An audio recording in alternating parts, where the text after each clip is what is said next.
Hey guys, Pastor Greg Locke here. It's no secret that in our nation right now, we have reached an all-time epic breaking point when it comes to that of racism.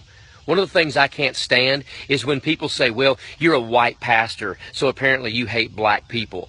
Let me give you the skinny on what I think about black people. Let me be very plain when I say that racism is the most evil, wicked, and ungodly invention that has ever been birthed out of the belly of hell. God does not stand for racism one single bit. Acts 17 plainly says that all men on the earth are created of one blood. The gospel of Jesus Christ is a message of hope to all nations. Red and yellow, black and white, they're all precious in His sight.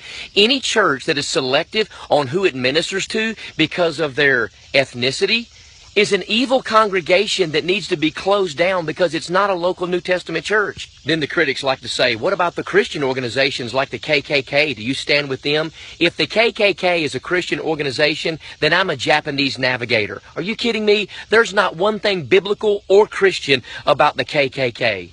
Some of the greatest servants, singers, saints, and leaders in the congregation that I pastor are precious black people. Oh yeah, I also have a personal reason that I think racism is evil and stupid. I have an adopted, non-white daughter that I love just as much as my all three white boys. So yes, we have reached a racial tipping point in the United States. Slavery was evil. There's no way around that. But listen, ladies and gentlemen, I've never owned a slave, and you've never been one. So that does not need to be a source of our contention.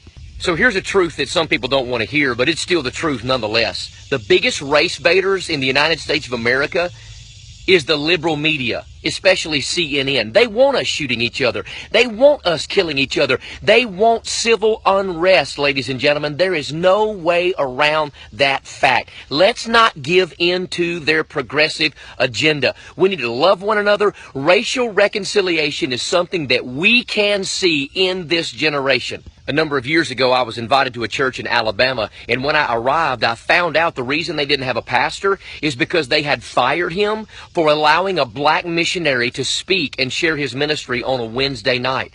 I was livid. I couldn't believe it, but I was already there, so what was I to do? So I prayed and got up in the pulpit that night. I told my wife, buckle your seatbelt, and I preached on Philip reaching the Ethiopian eunuch. You could have heard a pin drop.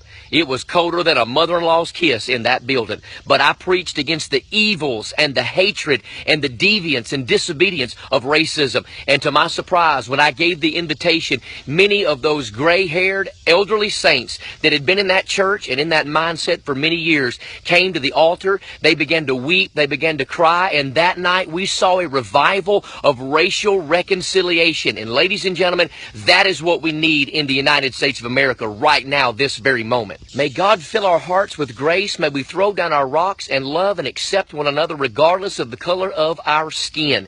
If you call God Father, and if I as a Christian call God Father, it doesn't matter what color we are. That makes us brothers and sisters in the Lord. So let's get along and act like a family. So don't believe the hype. It's time black people and white people get along like real people. Share this video because we need to let this nation know we are not buying into their race-baiting foolishness.